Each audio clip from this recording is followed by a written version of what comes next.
જય Hind. Only for exam ચેનલમાં તમારા દરેક મિત્રોનું હાર્દિક સ્વાગત છે. તો આજે આપણે વિડીયોમાં જોવાના છીએ કે 50 મહત્વપૂર્ણ જનરલ નોલેજના પ્રશ્નો ભાગ નંબર 32.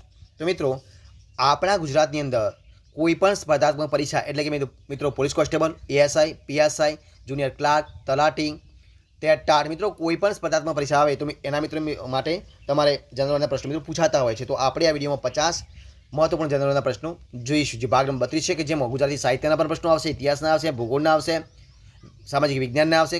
દરેકનો મિત્રો સમાવેશ થયેલો છે. તો વિડીયો પૂરેપૂરો જોજો કે જે તમને ખૂબ જ મદદરૂપ થઈ શકે. તો જોઈએ આપણે ભાગ નંબર 32 છે વિડીયો નંબર કે જેમાં 50 પ્રશ્નો છે. તો પ્રશ્ન એક તમારી સમક્ષ છે. જો શું છે કે ગુજરાતમાં વસેલી હબસી પ્રજા કયા નામે ઓળખાય છે? મિત્રો આ પહેલો જ પ્રશ્ન સામાજિક વિજ્ઞાનનો છે.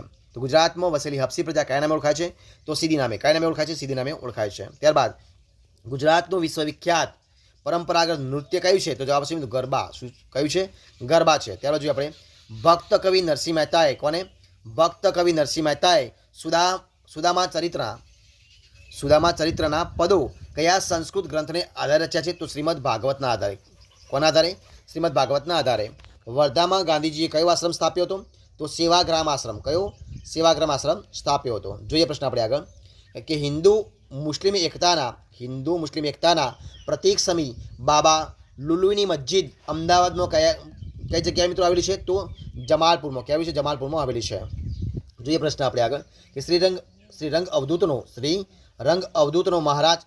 અવધૂત મહારાજનો સુપ્રસિદ્ધ ગ્રંથ કયો છે? તો મિત્રો છે શ્રી ગુરુ લીલામૃત. કયું છે? શ્રી ગુરુ લીલામૃત. કાંકરિયા તળાવના મધ્યે આવેલી નગીનાવાડી બનાવવાનું પ્રયોજન શું હતું મિત્રો? એનું મુખ્ય પ્રયોજન શું હતું? તો સુલતાનોનું ગ્રીષ્મકાલીન નિવાસ સ્થાન હતું. જે સુલતાનો હતા એ સુલતાનોનું ગ્રીષ્મકાલીન એટલે કે ઉનાળાનું એના રહેવા માટેનું એક સ્થળ હતું. તો સુલતાનોનું ગ્રીષ્મકાલીન નિવાસ સ્થાન હતું. જોઈએ પ્રશ્ન આપણે આગળ કે સૌપ્રથમ ઇંગ્લિશ ચેનલ કયા ગુજરાતી તરવૈયાએ પાર કરી હતી? તો સુફિયાન શેખે. કોને કરી? સુફિયાન શેખે કરી હતી. ત્યારબાદ અમદાવાદમાં આવેલી એજીઈટી એટલે કે એજીટા ક્લબનું પૂરું નામ શું છે? તો મિત્રો નામ છે Ahmedabad government employer tennis association. શું નામ છે? Ahmedabad government employer tennis association. એનું પૂરું નામ છે એજીટીએનું. ત્યારબાદ જોઈએ આપણે કવિ કાંતનું. મિત્રો જો ગુજરાતી સાહિત્યનો પ્રશ્ન આવી ગયો છે તો કવિ કાંતનું મૂળ નામ શું છે? તો મણિશંકર રત્નજી ભટ્ટ. આ ગુજરાતી સાહિત્યનો પ્રશ્ન આવી ગયો તો મણિશંકર રત્નજી ભટ્ટ છે. ત્યારબાદ જોઈએ આપણે આગળ પ્રશ્ન કે ગુજરાતી સાહિત્યમાં જો શું છે? ગુજરાતી સાહિત્યમાં કોની પદરચનાઓ કાફી તરીકે પ્રસિદ્ધ છે? તો કવિ ધીરો. શું આવશે? કવિ ધીરો. આપણે આગળ જોઈએ ગાંધીજીનો જન્મ ક્યાં અને ક્યારે થયો હતો? તો 2 ઓક્ટોબર 1879 પોરબંદર. શું આવશે? 2 ઓક્ટોબર 1879 પોરબંદરમાં. વ્યાવસાયિક ધોરણે મોતીનું ઉત્પાદન કરવા માટે કયા સ્થળે છીપ ઉછેર કેન્દ્ર કાર્યરત છે? મિત્રો ક્યાં આવશે? તો એ આવશે સિક્કાની અંદર. મિત્રો ક્યાં આવશે? સિક્કા. ત્યારબાદ આપણે આગળ જોઈએ પ્રશ્ન કે કચ્છનું નાનું રણ કયું છે? કચ્છનું નાનું રણ આગળ વધતું અટકે તે માટે કયા બંધની રચના કરવામાં આવી છે? તો સુરજબારી. કઈ આવશે? સુરજબારી. શિક્ષણ ક્ષેત્રે ગુજરાત સરકાર તરફથી કયો મહત્વપૂર્ણ પુરસ્કાર આપવામાં આવે છે? તો શ્રી મગનભાઈ દેસાઈ પુરસ્કાર. કયો આવશે? શ્રી મગનભાઈ દેસાઈ પુરસ્કાર. સાબરમતી નદી ક્યાંથી નીકળે છે? તો મિત્રો સાબરમતી નદી નીકળે છે રાજસ્થાનના ઢેબર સરોવરમાંથી. ક્યાંથી? રાજસ્થાનના ઢેબર સરોવરમાંથી નીકળે છે. જોઈએ પ્રશ્ન આપણે આગળ ગુજરાતમાં બ્રહ્માજીનું પુરાણ પ્રસિદ્ધ મંદિર ક્યાં આવેલું છે? તો ખેડબ્રહ્મામાં. ક્યાં આવ્યું છે? ખેડબ્રહ્મામાં આવેલું છે. ત્યારબાદ આપણે આગળ જોઈએ કે ગુજરાતી લોક સાહિત્યના વિસ્તાર માટે કઈ કોમનો સિંહ ફાળો છે? તો ભાટ ચારણ. કયું આવશે? ભાટ ચારણ. ત્યારબાદ આપણે આગળ જોઈએ કે ગુજરાતમાં કયા સ્થળેથી વાસ્તુકલાના નિયમો પ્રમાણે લાકડાનું કોતરકામ મળી આવ્યું છે? તો સોમનાથ. કયું આવશે? સોમનાથ. જોઈએ પ્રશ્ન આગળ કે ભાવનગર જિલ્લાના કયા સ્થળેથી પ્રાગ ઇતિહાસ સમયના હાથી અને એક શૃંગી જેવા પ્રાણીઓના અસ્મિઓ મળી આવ્યા છે? તો પિરમબેટ. કયું આવશે? પિરમબેટ. આગળ જોઈએ જય ભિક્ષુ પુરસ્કાર. કયો પુરસ્કાર? જય ભિક્ષુ પુરસ્કાર ગુજરાત સરકાર તરફથી સેના માટે ઇનાયત કરવામાં આવે છે?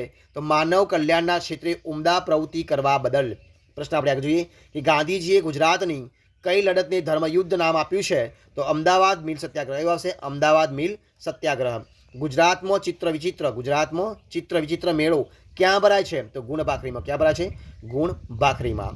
નળ સરોવર પર આવેલા સૌથી મોટા ટાપુનું નામ શું છે? તો પાનવડ. શું નામ છે? પાનવડ. ગુજરાતનું સૌપ્રથમ બાળ સંગ્રહાલય કયા જિલ્લામાં આવેલું છે? તો અમરેલી. ક્યાં આવ્યું છે? અમરેલીમાં. પ્રેમલક્ષણા ભક્તિનું ઊંચું શિખર કયા કવિએ સર કર્યું છે? તો નરસિંહ મહેતા. શું આવશે? નરસિંહ મહેતા. જોઈએ પ્રશ્ન આપણે આગળ કે ગુજરાતના કયા કવિને રાષ્ટ્રીય શાયરનું બિરુદ મળ્યું છે? તો ઝવેરચંદ મેઘાણી. શું આવશે? ઝવેરચંદ મેઘાણી. ગુજરાતી સાહિત્ય પરિષદનું મુખપત્ર કયું છે? તો પરબ. કયું છે? પરબ. જે પ્રશ્ન આપણે આગળ કે રૂપાયતન હસ્તકલા કઈ રૂપાયતન હસ્તકલા ઉદ્યોગ ક્યાં વિકસેલો છે? તો જૂનાગઢમાં. ક્યાં વિકસેલો? જૂનાગઢમાં વિકસેલો છે. ત્યારબાદ નાણામંત્રી તરીકે કેન્દ્ર સરકારમાં સૌથી વધુ 8 વખત બજેટ રજૂ કરનાર ગુજરાતી નેતા કોણ હતા? તો મોરારજી દેસાઈ. કોણ હતા? મોરારજી દેસાઈ હતા. શાળાપત્ર સામાયિકના તંત્રી કોણ હતા? તો નવલરામ. કોણ હતા? નવલરામ. ગુજરાતનો કયો જિલ્લો સાક્ષરતામાં મોખરે છે? તો અમદાવાદ. કયો આવશે? અમદાવાદ છે.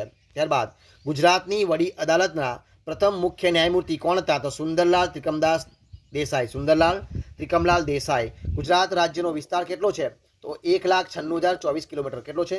1,96,024 કિલોમીટર છે.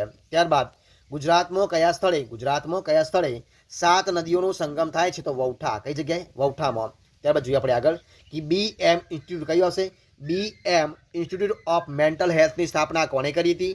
તો ડૉક્ટર વિક્રમ સારાભાઈએ. કોને? ડૉક્ટર વિક્રમ સારાભાઈએ કરી હતી.